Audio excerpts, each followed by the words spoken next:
Good morning. My name is Damian Graham. I'm the Communications Director for the City of Raleigh. Thank y'all for being here. In a second, Mayor Marion Baldwin is going to come out along with several members of our council, as well as our Police Chief Cassandra Deck Brown and our City Manager Ruffin Hall. What's going to happen is the Mayor is going to read a brief statement, and then the Chief will give you sort of a recount of the events that took place last night, and then they are both open for questions. Thank y'all for being here. What time exactly? A couple minutes or an hour? Like in 45 seconds.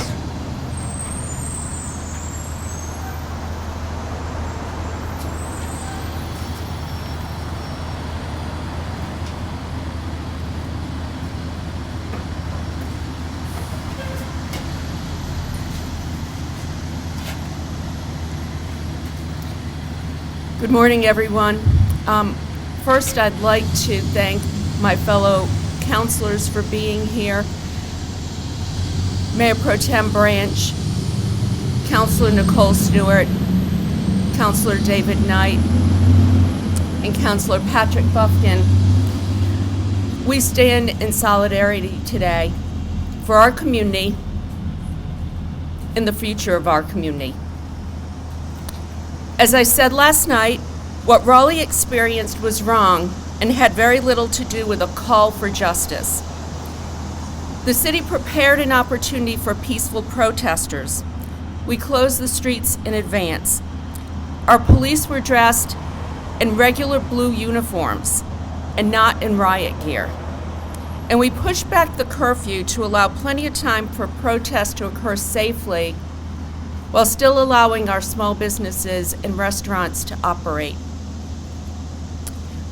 While there are many who did voice their First Amendment right peacefully, and I'd like to remind people that this is a constitutional right, we do not have the ability, nor would we want to stop people from assembling peacefully and speaking. But there were those,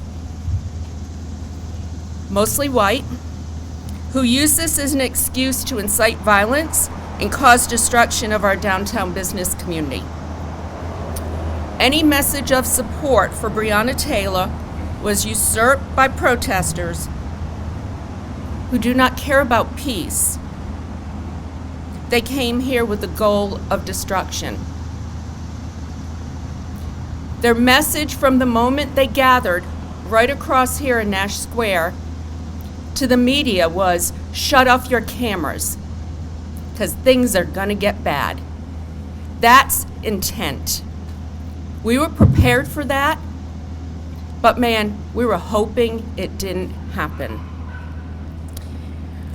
You know, attacking our small business community does nothing to advance the call for justice and advance positive change. It only hurts those people who depend on those jobs for their livelihoods. For those who aren't paying attention, they're misunderstanding what's actually happening. They will hear the news of broken windows, burned trash cans, and graffiti and think that violence is what this movement is all about. The reality, folks, is this. There is a true need for equality and safety for people of color. The majority of people who came to our downtown last night did so with a desire to protest in peace. And yet, we also know there were others who wanted nothing to do with progress or finding common ground. They were organized, they were intentional, and they were focused on one thing: destruction. Let me be clear. These violent actors not only want to cause destruction, but they also want to elicit a fear, and more importantly, they want to distract from the cry of peace and unity that our community truly needs. We will not, let me repeat that, we will not let them win. This council is seeking understanding and compassion from our people. We want to come together as a community and work towards solutions that work for everyone. We commend those groups who gathered to peacefully protest yesterday afternoon. They came with a message, and they came with respect for one another and all of those in Raleigh. I am urging our community not to judge the peaceful protesters by the actions of those who came to Raleigh last night with an agenda of destruction. For those who want peace, we are here. We want to hear you, and we want to work with you. Understand, we are tired of the same challenges happening over and over again. We are angry that in 2020, the challenges of racism and inequity still exist. But please know, we cannot change overnight hundreds of years of systemic racism. For us to make a real difference, it is going to take time, and we have to come together with open ears, minds, and hearts. I have tremendous hope for our community and our future, and the future of our downtown. I spent many years working to build our downtown and our small business community. I am not going to go quietly and let that destruction happen. My hope is that we will grow from this and emerge as leaders for change and social justice. We have a report coming out in October from an outside consultant who is going to talk to us about how we can improve policies and actions in our police department. We have formed a police advisory board to help us do that and help us build trust within our community.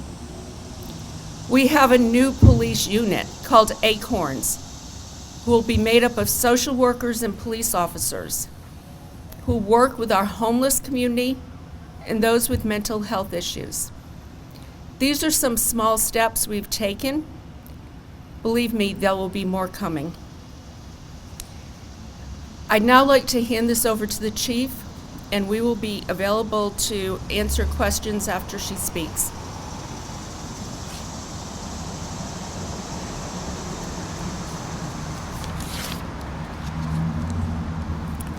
Good morning. Last night at 7:30 p.m., we had a group across the street, as the mayor referenced, a fairly large crowd assembled in Nash Square. By 8:15, the group began to march downtown. That in and of itself is not unusual for many of those who come to rally and protest in our city. But shortly thereafter, they began to turn the corner in terms of taking violent steps. By 9:33, the Raleigh Police Department was out there, and shortly thereafter we had begun making arrests. We know that we had a curfew at 11 o'clock. Pretty much by 11 o'clock, the majority of the crowd had dispersed.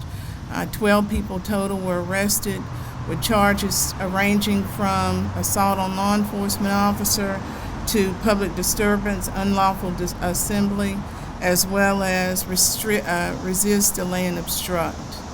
I have no doubt that there will be more arrests coming as we have to obviously investigate the damage to the various properties that did happen, be it graffiti on the buildings or actual damage where there was glass breakage. And we did have several locations in and around the Fayetteville Street, Wilmington Street, Blunt Street corridor, Salisbury Street. So we will be conducting those investigations ongoing as we have with each of these events and making arrests where we can.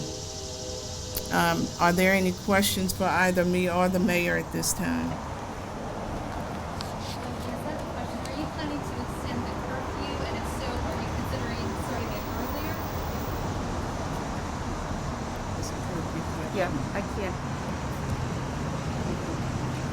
This mask thing can be difficult. I hope you all can hear me through this. Okay. We are rescinding the curfew effective immediately. I was going to make that announcement at the end of the conference, but yes, so thank you.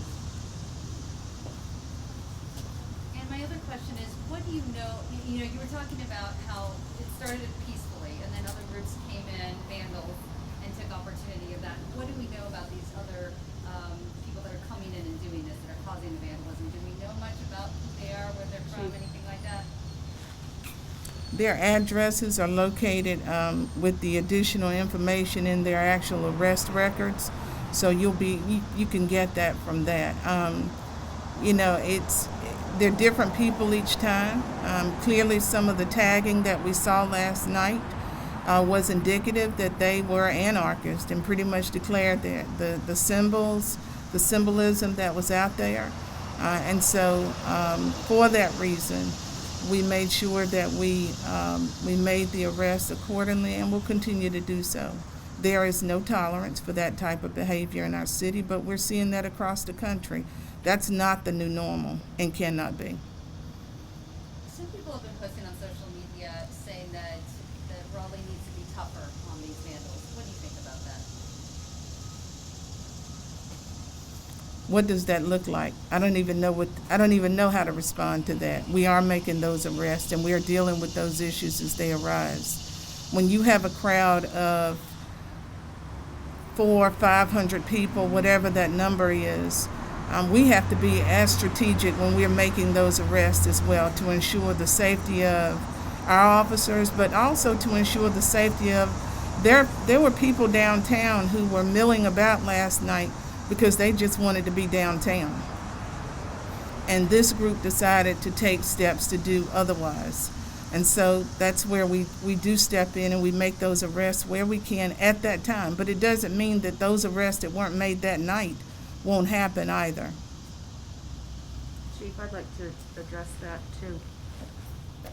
You know, if you listen to social media, we're being criticized for calling a curfew.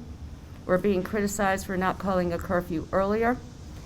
And the bottom line is we can't govern by social media. We have to govern by using the tools that we have, respecting the rights of our citizens and residents, and also honoring our community and our small business community. We always want to show restraint in the face of harm and danger because we do not want to incite people. We do not want to escalate the tension. There's enough tension already. What we do want to do is what the police did last night, and that is allow people to peacefully protest in our community as guaranteed by the Constitution, but then address the issue when that changes. And what changed last night went from peaceful protest to unlawful assembly, and that's when arrests were made. So, you know, if people are encouraging us to violate people's constitutional rights, no, we're not doing that. But we're also not going to allow people to vandalize and destruct our community. Any other questions? All right. Thank y'all very much.